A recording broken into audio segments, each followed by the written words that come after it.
sir. Thank you, Dr. Khetan sir, DP Khetan sir, the president of the CCDSI National. And good evening, Pranam and Charanashpas to our mentor, patron, Dr. B.V. Thakur sir, and senior teachers, Dr. Ian Rai, my friends in the galleries, beautiful galleries of the eminent physicians all over India, Dr. R. Rajshekhar, Dr. Anil Birmani, Hemshankar Sharma ji, and all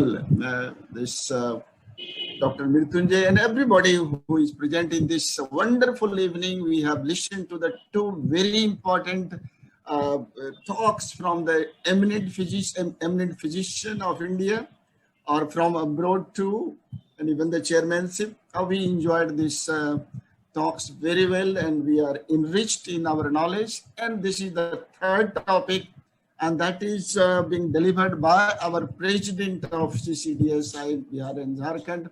He is none other than Dr. K.K. Lohani. And you know very well that he is a very eloquent speaker. He is associate professor of medicine in Gaya Medical College, and it's a lot of contribution by him.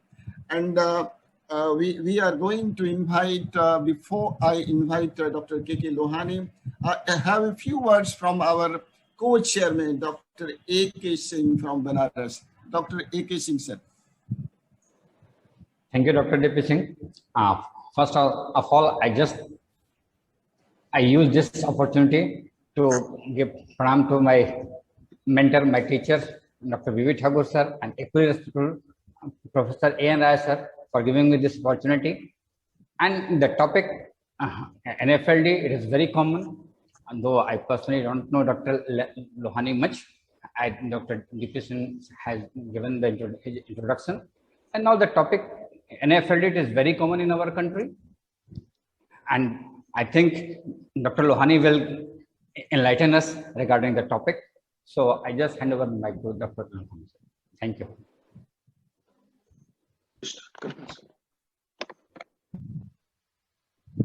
Dr. K.K. Lohani, sir, please. Yes, sir. Yes, sir. I'm just sharing the slide. Is my slide visible? Yes, visible. Yes, visible. Honorable chairpersons and dear colleagues, non-alcoholic fatty liver disease, as we all know, is a disease spectrum. On one side of this spectrum is healthy liver, and on the other side is hepatocellular carcinoma. And in between, there are three distinct clinical entities: non-alcoholic fatty liver, non-alcoholic steatohepatitis, and cirrhosis of liver. This nomenclature is based on histopathological changes seen in these conditions. A recently proposed name for this condition is MAFLD. MAFLD, metabolic associated fatty liver disease. Anyway, this disease is a progressive condition, we all know. About 15 to 30% of healthy individuals develop non-alcoholic fatty liver. About 20 to 40% develop NASH. About 15 to 25% of them develop cirrhosis, and about 7% of them develop hepatocellular carcinoma. What is more important to know, that what actually predisposes a normal liver to non-alcoholic fatty liver disease. The most important risk factor is obesity, which is seen in 90% individuals. Obesity, especially central obesity, which we see in patients of metabolic syndrome and type 2 diabetes. Not surprisingly, these patients also have dyslipidemia, hypertension, and other comorbidities associated with metabolic syndrome. The most important factor in its pathogenesis is insulin resistance. Insulin resistance leads to triglyceride accumulation in the liver. And the fat which is deposited in the liver, again I repeat, is triglyceride. After some time, other factors like oxidative stress, inflammatory cytokines, tissue necrotic factor, apoptosis, etc., lead to hepatocellular damage and hepatic stellate cell activation. The result is inflammation, necrosis, and fibrosis in the liver. At this stage, we call it NASH, or non-alcoholic steatohepatitis. When fibrosis becomes extensive, it leads to cirrhosis, and we all know cirrhosis is a condition which can lead to hepatocellular carcinoma. It is very important to remember this etiopathogenesis in short, because to a great extent, it affects the management. Now, a few words about the diagnosis of NAFLD. Well, it is not at all difficult. Usually, asymptomatic individual who comes from the background of metabolic syndrome, obesity, type 2 diabetes, come with an ultrasound report suggestive of fatty liver or accumulation of excess amount of fat with increased echogenicity. When you do the liver enzymes, it is increased. So this is the usual picture. Before labeling it as non-alcoholic fatty liver disease, it is our responsibility to exclude other causes like alcohol consumption, hepatitis B virus, hepatitis C virus, and drugs, etc. It is not important for us only to diagnose NAFLD. What is more important is the fact that we must try to find out whether this NAFLD patient has got fibrosis or not. And this is done by different method. Of course, the gold standard is biopsy of the liver, but then we cannot and we should not do biopsy in each and every patient because it has got its own risk. So what do? We have got a computer generated formula which takes into account certain parameters like BMI, diabetic status, age of the patient, blood sugar level, AST-ALT ratio, platelet count, and albumin level.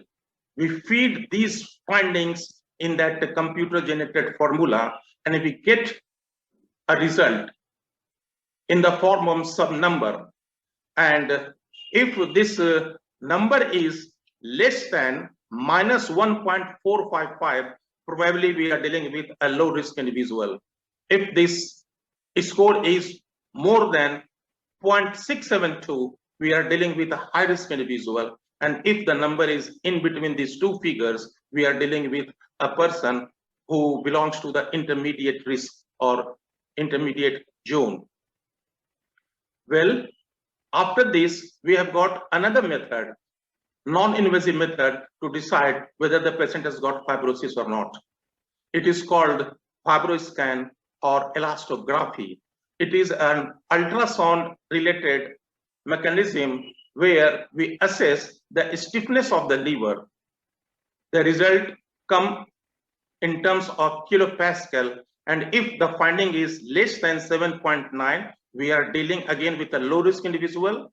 If the finding is more than 9.6, we are dealing with a high risk individual. And if the finding is between these two, we are dealing with intermediate risk patient. We call it also gray zone patient. What is the importance? Why we are supposed to do all these things? Because to a great extent, the prognosis and treatment depend upon it. For low risk individuals, we have to monitor the patient every 2 years. And in the meantime, we have to advise the patient lifestyle modification. For high risk individuals, we have to refer the patient to a specialized center for further investigation and treatment, including biopsy. And for intermediate risk patients, it is the general physicians who are supposed to manage these conditions. So with this brief introduction about diagnosis and etiopathogenesis, let us come to the topic allotted to me, that is recent trend in the management of NAFLD. This is the outline of my talk. First, we will discuss the current best practices, which consist of three things: lifestyle changes, pharmacological treatment, and surgical management.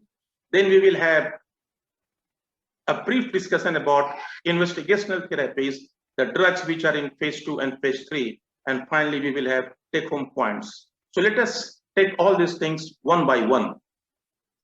Lifestyle changes in NAFLD. This is the foundation of any treatment plan. We cannot think of managing NAFLD without lifestyle changes. Yes, it is difficult to achieve and difficult to sustain. And one thing more, it is not enough for morbidly obese patients. So there we have to do something more. We will discuss it later on. Why so much emphasis on lifestyle modification? The answer is very straightforward.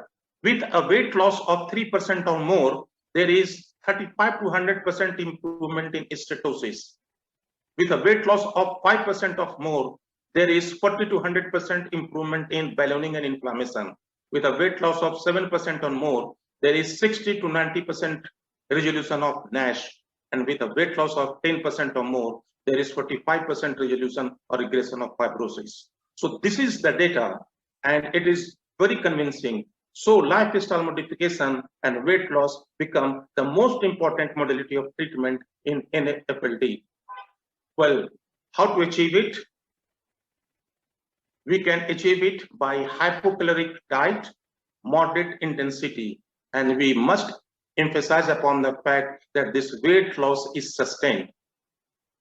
Because once you stop this lifestyle modification, there will be relapse and the problem will become even worse. What do you mean by hypocaloric diet? A diet where the person is supposed to consume 500 to 1000 kilocalorie less per day. So patient is supposed to eat less. And what could be the composition of the diet? Well, we can take the help of a dietitian. Well, what we should eat and what we should drink is always important when we want to manage non-alcoholic fatty liver disease. Low carbohydrate, high protein, less saturated fat, more poly and monounsaturated fat, enough of fibers are important thing. How to convert it into diet is again something which only a dietitian can tell you. Another thing which is very important is what to drink and what not to drink. Fructose containing cold drinks are absolutely contraindicated. Coffee is allowed. In fact, it is said, it has been found that coffee has got anti-fibrotic activity for the liver. Regarding alcohol, it should be in moderation. The European guideline says that for male, 3 pegs per day, and for female, 2 pegs per day is allowed. But the Asian guideline says that 2 pegs per day for male and 1 peg per day for female is allowed. And when we use the term peg, we definitely do not mean the Patiala peg, the standard peg. And they have also very clearly said that 1 peg means 10 gram of alcohol. So 1 peg, 10 gram of alcohol, 2 peg, 20 gram of alcohol. So that is the criteria, and we must stick to it. But in my practice, even I advise the patient to take 1 or 2 peg on weekend, so that he can learn the importance of reducing alcohol intake in patients of liver disease. Exercise, we all know, 30 minutes per day, at least on 5 days in a week. So total 150 minutes per week. That is what we have always been getting it to our patients, though they don't follow it, but we must implement it. And it should be a sustained weight loss. Now, let us come to the pharmacological treatment. And at the offset, let me confess that there is no FDA-approved therapy for NASH or NAFLD. Still, there are certain drugs which has got proven efficacy, especially vitamin E and Pioglitazone. These 2 drugs are in the use since PIVENS study which was published more than 10 years ago, somewhere in 2010. And in last 10 years, in spite of all said and done, nothing could replace vitamin E and pioglitazone from the treatment of NAFLD. We have some limited data, other molecule also, like pentoxifylline and metformin. Rightly or wrongly, other drugs are also used in the treatment of NAFLD, and these are UDCA and statins. We will also have a small introduction about these molecules in NAFLD. So let us take it one by one. PIVENS study showed histological improvement in NASH after 96 weeks treatment with vitamin E and pioglitazone. The dose was vitamin E 800 international unit per day. The dose of pioglitazone was 30 milligram per day. And you can see vitamin E improved NASH in 36% patient and pioglitazone improved NASH in 47%. So this was a very encouraging finding, and till date we are using vitamin E and pioglitazone on this observation. Regarding fibrosis, there was not much difference in the improvement in vitamin E versus pioglitazone. If you go through the original article, they say that there was 38% reduction in fibrosis in both the group, and that is also a very good achievement. So on this basis also, these two drugs are the drug of choice for the treatment of non-alcoholic fatty liver disease. Now the question is, why not we should use vitamin E in every patient of NAFLD? The answer is 50% of patients do not respond to vitamin E. There is also increased risk of hemorrhagic stroke. There is risk for prostate cancer, and long-term safety of vitamin E is again not known, though it is said that it is safe in the dose of 400 international units per day. So these are the reasons we cannot give vitamin E to every patient. The treatment should be individualized. Regarding pioglitazone, again, there is weight gain up to 4 kg in these patients. It can precipitate congestive heart failure. The long-term use can lead to urological and pancreatic malignancy. There's a rebound elevation of ALT and disease severity once the drug is stopped. And again, response is seen only in 40% patients. So that is why, again, pioglitazone is not used in every patient. The treatment should be individualized. Now the question is, who should be given vitamin E and who should be given pioglitazone?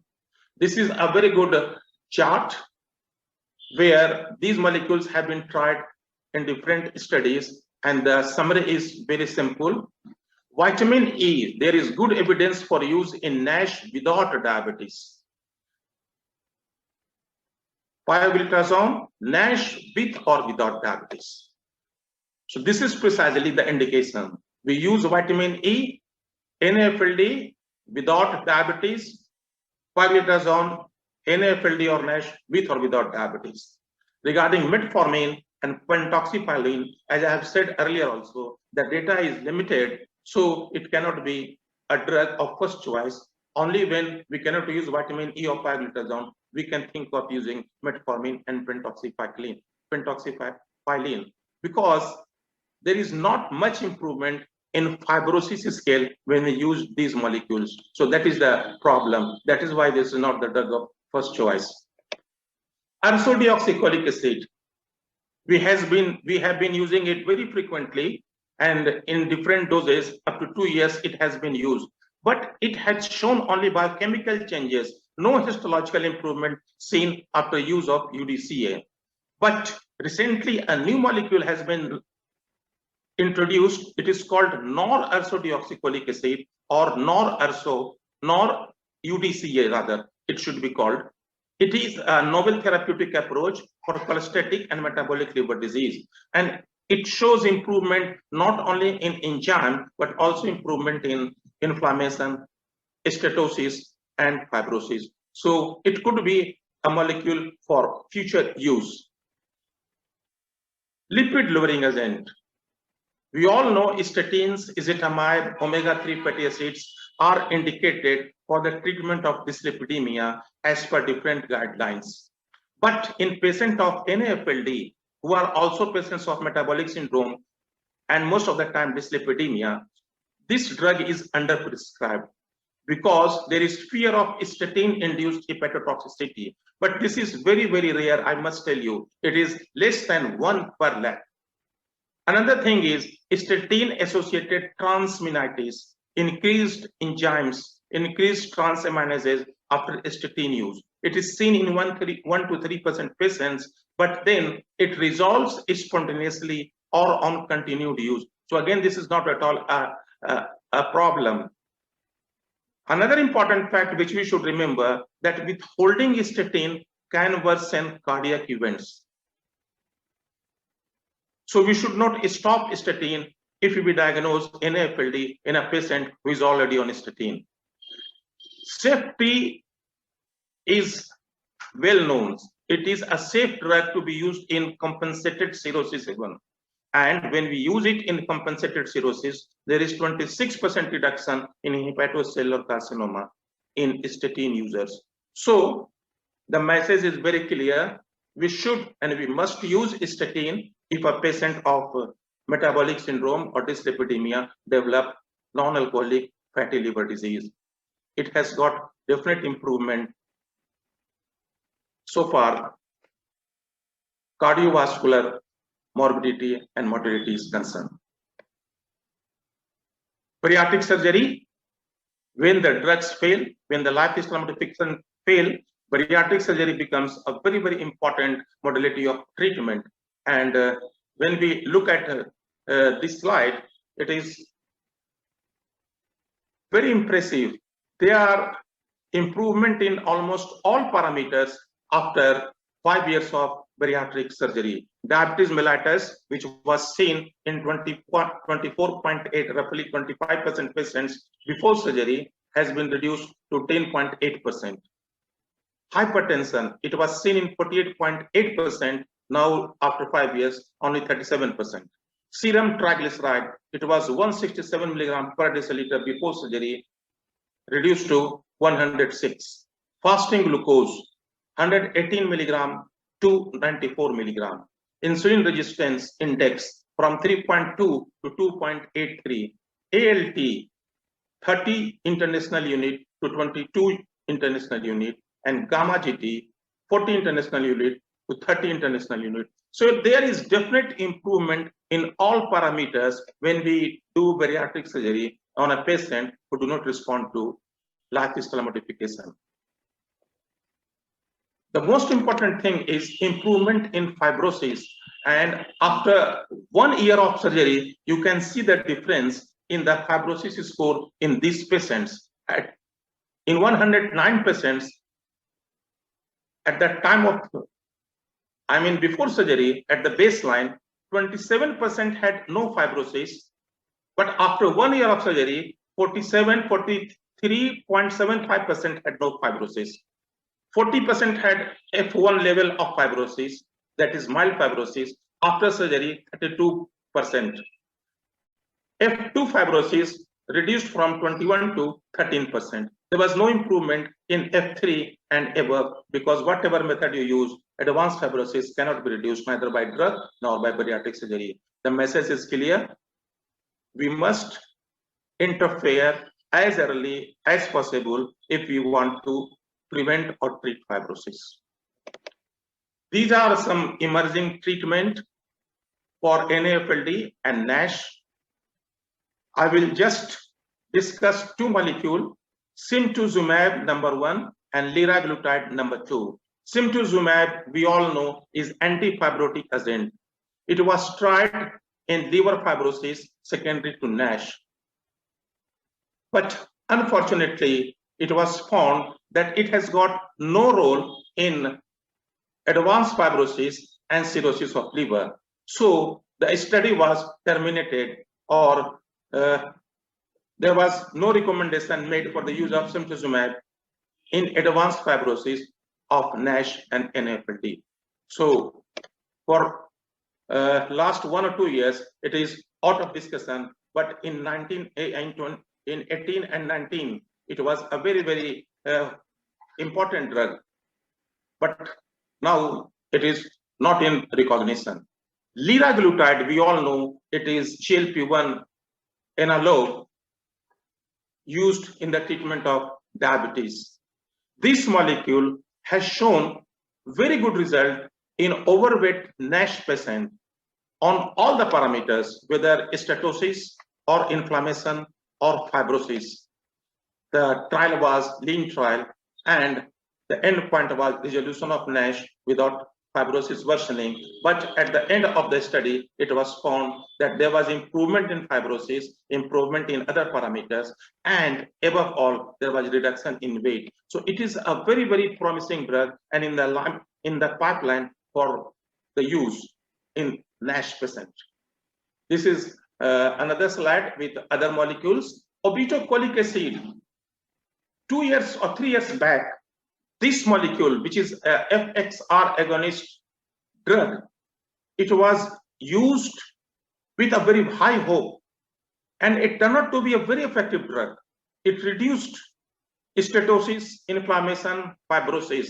Even FDA improved this molecule for the treatment of non-alcoholic steatohepatitis.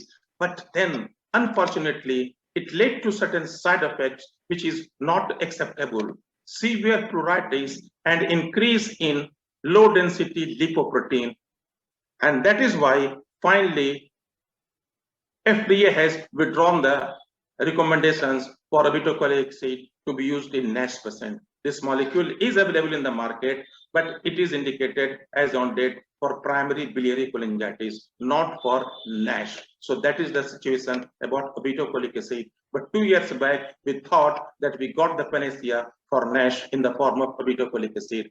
Scientists are still trying to find out some alteration in this molecule so that it can be used. Many people still say that it should be used along with antihistaminic and statin to avoid the side effect. But anyway, that is too early to show whether it will be accepted or not.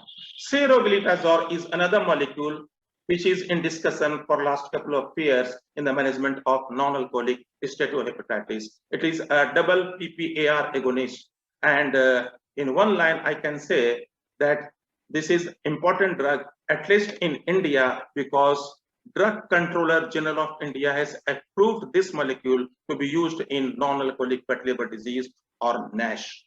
So I am going to discuss this molecule in a bit detail. We all know Pioglitazone is a double PPAR agonist, and what does it mean?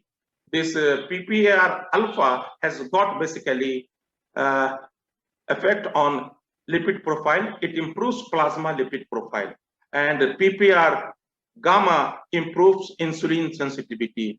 So this molecule improves lipid profile, especially triglyceride, and improves insulin sensitivity. And I said in the very beginning that triglyceride and insulin resistance play important role in etiopathogenesis of non-alcoholic fatty liver disease. So it appears to be a very useful drug. Theoretically, let us see what is the result in trial.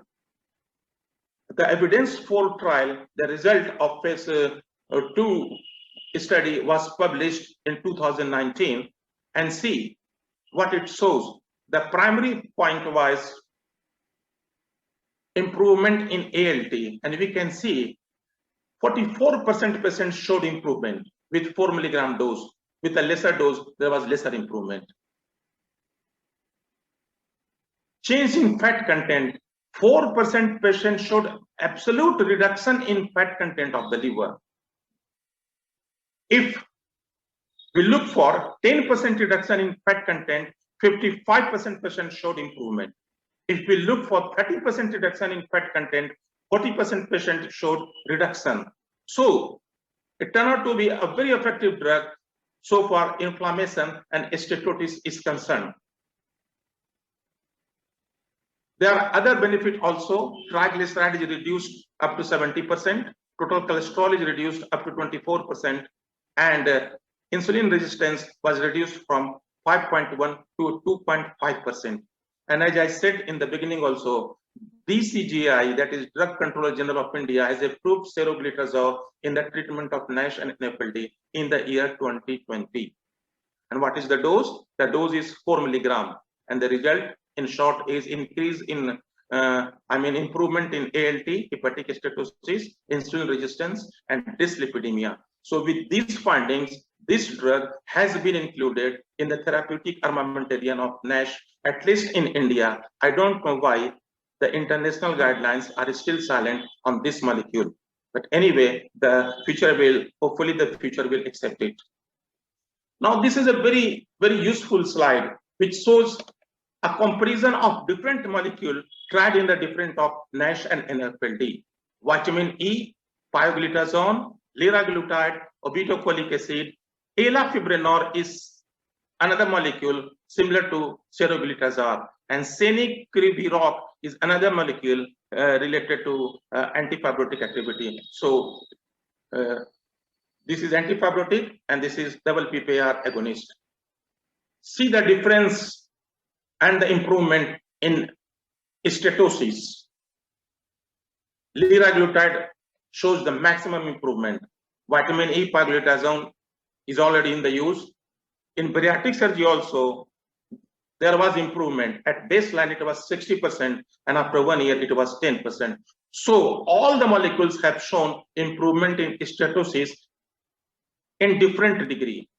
And interpretation is not very difficult. We can have improvement in NASH resolution. The best result with bariatric surgery.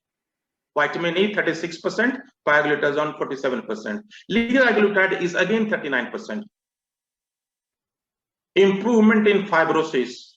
Vitamin E 41%, pioglitazone 44%, liraglutide 26%, obeticholic acid 35%, bariatric surgery 34%. So this is a comparative chart, and on the basis of these, we can have a treatment. We can decide the treatment for a protocol. But right now, FDA has improved no drug, but for all practical purposes, vitamin E and pioglitazone are in the use.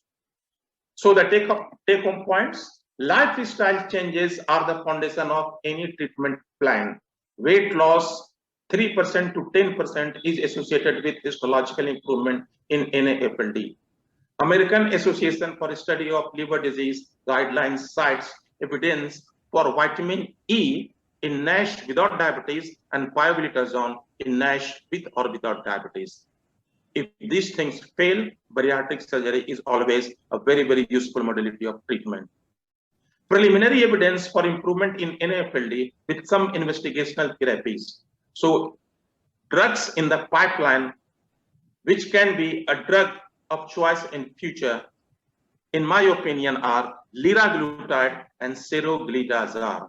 As I said earlier also, liraglutide is an anti-diabetic drug, GLP-1 analog.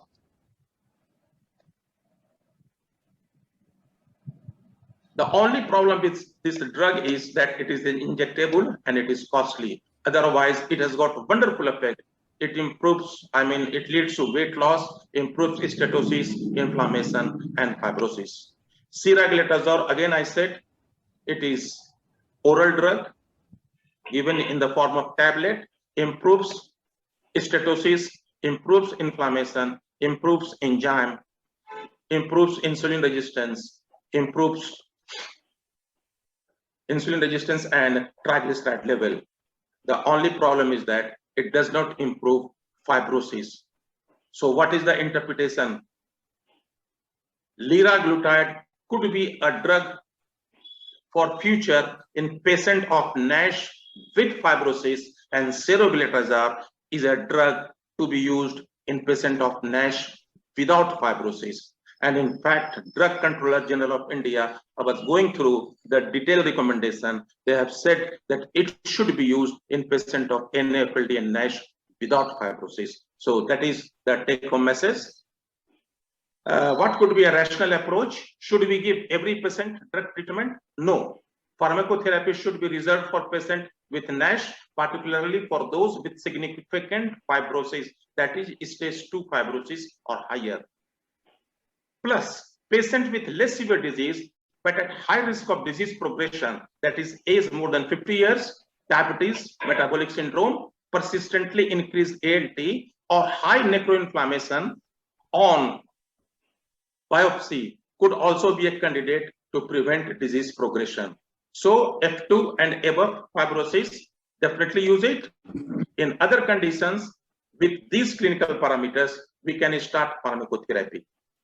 A few words about liver transplantation. It is an accepted procedure in NAFLD with end-stage renal disease, that is liver failure and hepatocellular carcinoma. And the result is comparable with other indications of liver transplantation. So for patient of cirrhosis and for patient of hepatocellular carcinoma, this is perhaps the only hope. If and when needed, we can think of liver transplantation in the management of non-alcoholic fatty liver disease, the terminal cases I mean to say. Last but not the least, we must treat metabolic syndrome components. As we have been discussing again and again, that NAFLD is a manifestation of metabolic syndrome. Naturally, these patients also have other manifestations of metabolic syndrome like diabetes, dyslipidemia, and hypertension. So take care of it. As I have already said, what are the drugs which can be useful in diabetic patients with NAFLD? No need to repeat it. Pioglitazone. Then this incretin-based therapies. Recently, DPP-4 inhibitors are also giving some promises, so it can also be used for the management of diabetes in NAFLD patient. For hypertension, ARB are the drug of choice. They have got anti-fibrotic activity. Of course, the second choice will be ACE inhibitors. For management of dyslipidemia, the choice is always statin. If for any reason statin cannot be used, again I will say seroglitazone has got a choice to be used. We have got a choice to use seroglitazone also. It has been approved for the treatment of diabetic dyslipidemia since 2013. So with these few words about management of metabolic syndrome, I come to the last slide. This is the references. In last 5 years, we have witnessed 3 international guidelines: European guideline in 2016, Asia Pacific guideline in 2017, and American guideline in 2018. I will request all of you, if you're interested to know more about this detail, just to go through these guidelines. It will definitely help you to understand this disease in a much better way. This subject was discussed in EPICON 2020,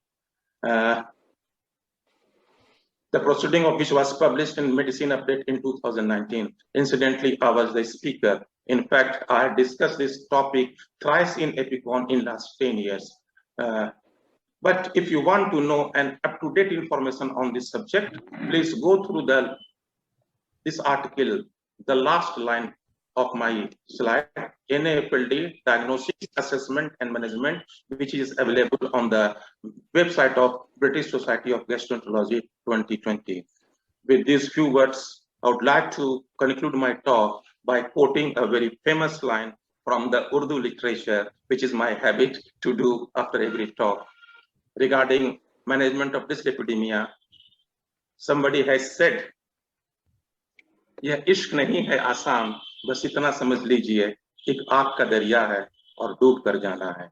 We have a lot to do and we have to learn a lot if we want to manage NAFLD. A lot of research is required and a lot of trial is required before we come to a final conclusion. Thank you very much.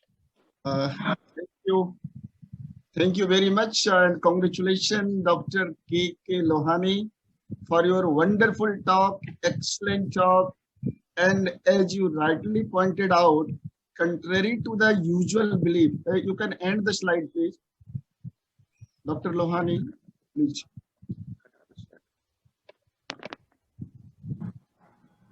Stop sharing, please. Still. Stop sharing, please. Stop sharing. Yeah. Contrary to the usual belief, most of the doctors think that NAFLD, NASH, these are all the benign conditions. And as Dr. Lohani said, ये तो आग का दरिया है. And why this is called आग का दरिया है? Because this NAFLD or NASH can end into hepatocellular carcinoma. And you know that liver transplantation, leading cause of this liver transplantation would be this NAFLD. And this is so dangerous. And the second point is that just a reduction of weight can prevent this disease. That's so simple. That is very important.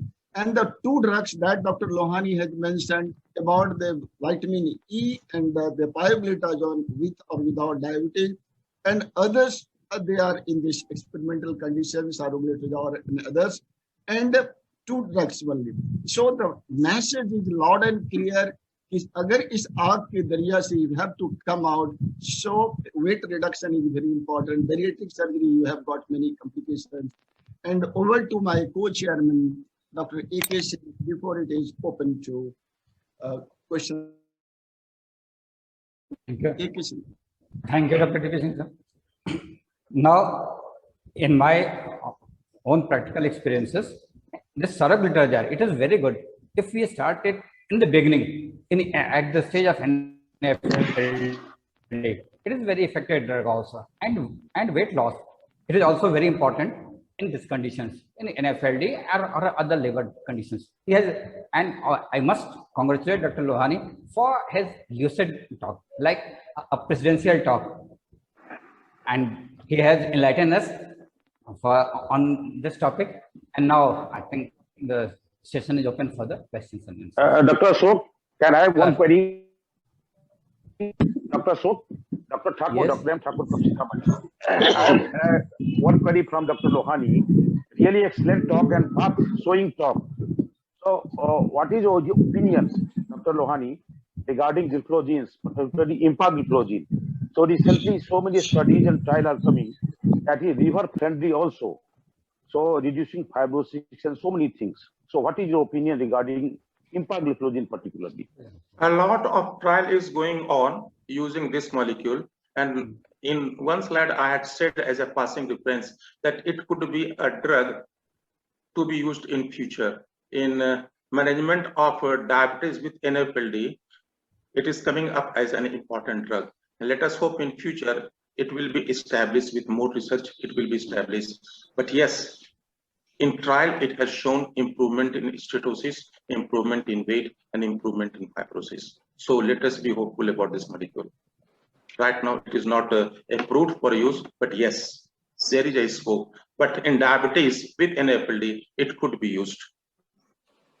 So now coming to the lean I want to ask something, Dr. Lohani. I am Dr. C. Prasad, Chairman, API Sitamarhi Chapter. Yes, yes. I just, you just talked about Pioglitazone and any vitamin E. But take-home message is not there. You talked about a lot about the future action regarding bariatric surgery, then liraglutide, and all these drugs, Pioglitazone, double PPI inhibitors. But the take-home message for a common prescription, that should be Pio and vitamin E with dietary restriction or dietary restrictions. Well, I got your point. It has been very clearly mentioned in my slide also, and it is beyond doubt that as on date, weight reduction and Pioglitazone or vitamin E, depending upon whether the patient has got diabetes or no diabetes, is the treatment of choice. So there is no doubt about it. And other things which we discuss are the future treatment, because my topic was recent trend in the management. So I discussed the investigational drugs also. But so far, Pioglitazone and vitamin E is concerned, and lifestyle modification, there is no doubt about these molecules and this molecule. They are established treatment. So there is hardly any controversy. But what's the harm in giving it Pioglitazone to non-diabetic?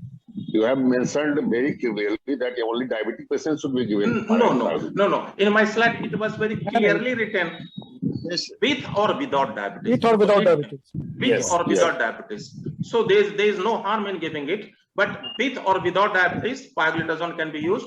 Vitamin E without diabetes only. It is very clearly mentioned in all the guidelines. Thank you. Dr. Lohani, Yes. Can I ask a question? Sure. One drug which is semaglutide is recently been used, FDA has approved for anti-obesity drug, and it is a wonderful anti-obesity drug. And do you have anything to say about the semaglutide in your NASH treatment protocol? I've already mentioned about GLP-1 analog. Yeah. That is liraglutide.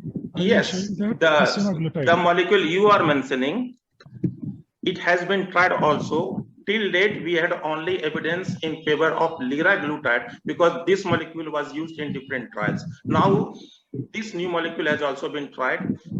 Another thing, the oral GLP-1 analog is also in the pipeline. They are being studied. So let us hope in futures, it will not be only liraglutide. We will have another molecules also, which can provide us a future line of treatment. But as on date, it is too early to say whether these molecules will be approved for treatment or not. But yes, this molecule is also in the pipeline. Only 3 or 4 days back, in fact, we had another seminar from some other banner where this molecule was used. So yes, you are right. This is the second molecule of this group, which is under trial. And the third drug is the oral GLP-1 analog. So let us see what happens. The only problem with this molecule is that it is very costly. So I'm very apprehensive whether it will ever be a drug of choice for the management of diabetes and this NAFLD. Saro is also costly. Pioglitazone is not very costly in comparison to liraglutide. It's not definitely. There is a comment from my side. A lot of our patients are on Pioglitazone, and a lot of patients now are on dapagliflozin because it has become generic. So I think with a good use of Pioglitazone and gliflozins, which basically lead to some loss of visceral fat, thereby decreasing liver fat, we are definitely benefiting our patients who are likely to develop NAFLD and NASH and fibrosis. So I think use of these drugs should be further promoted, Pioglitazone and gliflozins, because they are now quite affordable and they would definitely lead to, on a mass level, prevention of NAFLD and NASH. Synergistic effect, you want to say? Synergistic. In fact, as on date, if you want to treat diabetes in a patient of metabolic syndrome and NAFLD, as I said, this incretin-based therapy or DPP-4 inhibitors are the drug of choice. Since we cannot use liraglutide in all the patients because of cost, so I think these molecules could be very, SGLT2 inhibitor is going to be very useful in future. Sulfonylurea and insulin, sorry to say, are said to increase the fibrosis in diabetic patients in the liver. So we are trying for having evidences in favor of other molecule, and SGLT2 inhibitors and incretin-based therapies are the drug of choice for treatment of diabetes in NAFLD. Dr. Khetan, you have had another meeting. Dr. La, the chairpersons, kindly conclude.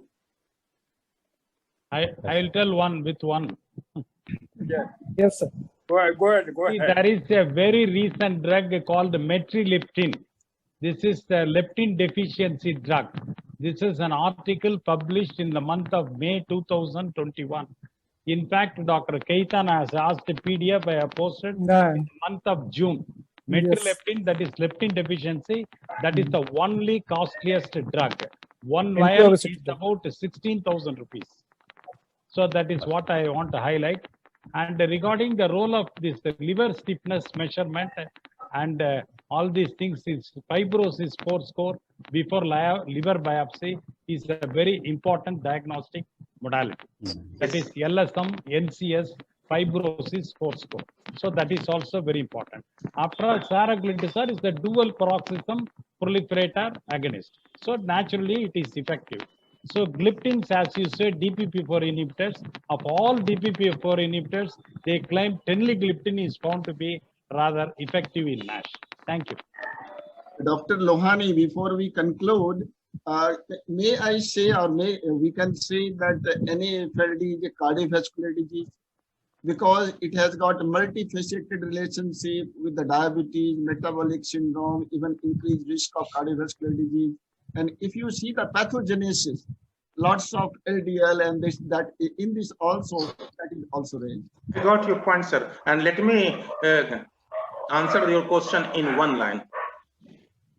NAFLD is hepatic manifestations of metabolic syndrome. Yeah. It has been proved beyond doubt as on date. And another important thing I would like to mention, that more and more patients of NAFLD die of heart attack than they die of liver failure. So in one line, I can answer your question. So that is the importance. It is, you can say, a predisposing factor for coronary artery disease in presence of metabolic syndrome. So if a person has got NAFLD, always be very, very cautious about coronary artery disease. So the incidence is very high, and the death rate, maximum death in NAFLD is because of CAD and heart attack, not because of hepatic failure. So yes, I think NAFLD is early marker. Exactly, sir. Exactly. Yes, that is the exact word. It is a marker for CAD. Sir, It boils down to